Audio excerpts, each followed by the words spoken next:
The Killer Clown, Unmasking the Monster Behind John Wayne. Gacy.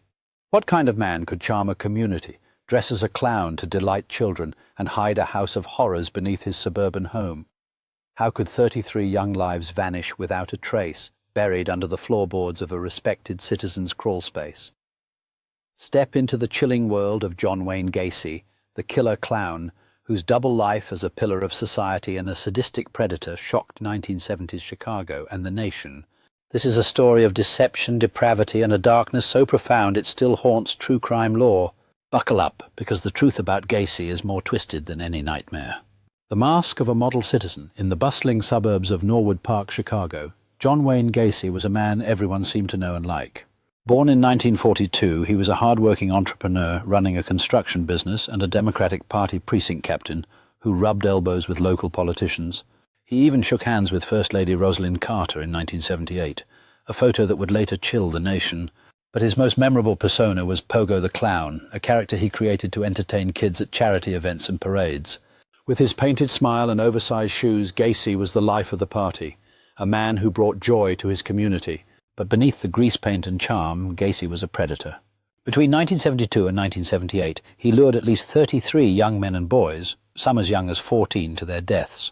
His targets were often vulnerable, runaways, drifters, or boys seeking work. He'd offer them jobs, alcohol, or drugs, inviting them to his home at 8213 West Summerdale Avenue. Once there, they stepped into a trap from which they'd never escape. A house of horrors, Gacy's ranch-style home was a tomb. His method was chillingly consistent. He'd lure victims under the guise of hospitality, then overpower them. Some were handcuffed with a magic trick he'd demonstrate, only for the cuffs to lock tight. Others were drugged or intoxicated. What followed was unimaginable: rape, torture, and murder, often by strangulation with a rope or board. Gacy's cruelty knew no bounds. He'd taunt his victims, prolonging their suffering. He later admitted to keeping some bodies in his home for days, even hosting dinner parties while corpses rotted below. The crawl space beneath his house became a mass grave. 26 bodies were stuffed into the damp, cramped space, layered in quicklime to hasten decomposition. When the crawl space ran out of room, Gacy dumped bodies in nearby rivers, like the Des Plaines. The smell of decay permeated his home, but he dismissed complaints from neighbors as a sewer issue. How could anyone suspect the jovial clown next door? The crack in the facade. The unraveling began with a 15-year-old boy named Robert Piest. In December 1978, Piest vanished after meeting Gacy about a job opportunity at a pharmacy where he worked. Unlike Gacy's usual targets, Piest came from a stable family, and his disappearance raised alarms. His mother, waiting to pick him up, reported him missing immediately. Police traced Piest to Gacy's home, and this time Gacy's charm couldn't deflect suspicion. Investigators noticed inconsistencies. Gacy claimed Piest left his house alive, but his timeline didn't add up. A search warrant revealed a house littered with clues: handcuffs, pornography, a trap door to the crawl space. The stench was overwhelming. On December 21, 1978, police began digging, unearthing a gruesome truth, body after body, some reduced to bones, others mummified in lime. The nation watched in horror as the victim count climbed to 33, making Gacy one of America's deadliest serial killers. A mind unraveled. What drove Gacy to such evil? His childhood offers clues but no excuses. Born to a domineering, abusive father who belittled him, Gacy struggled with his sexuality in a time when it was taboo. He was married twice, fathered 2 children, but his secret life as a predator consumed him. Psychologists later diagnosed him with antisocial personality disorder, but Gacy showed no remorse. In chilling confessions, he described his victims as nobodies and claimed he was doing society a favor. He even sketched his crawl space for police, detailing where each body lay, as if cataloguing trophies. His clown persona added a layer of macabre fascination. Gacy insisted Pogo was separate from his crimes, but the image of a killer clown became a cultural boogeyman, inspiring horror icons like Stephen King's It. The duality of Gacy, community man by day, monster by night, exposed how predators hide in plain sight.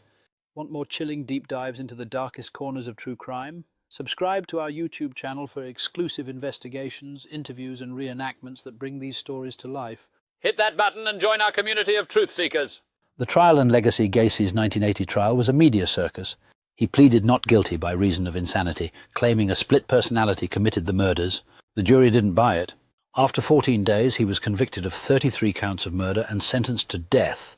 On May 10, 1994, Gacy was executed by lethal injection at Stateville Correctional Center, his final words defiant.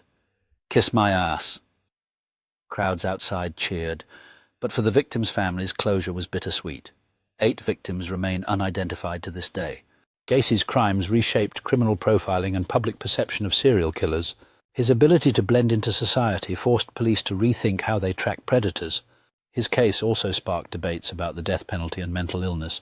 Though many argue Gacy's calculated cruelty showed he knew exactly what he was doing, the unanswered questions, Gacy's story doesn't end with his death. Were there more victims? Some estimate his toll could exceed 40, as he travelled extensively and hinted at other killings. Why did it take so long to catch him, despite earlier arrests for sexual assault?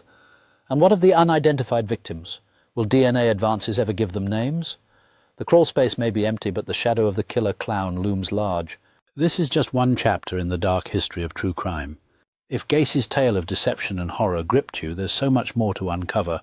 Subscribe to our YouTube channel for weekly dives into the minds of monsters, the stories of survivors, and the mysteries that keep us up at night. Hit that bell icon because the next case might be even darker and you won't want to miss it.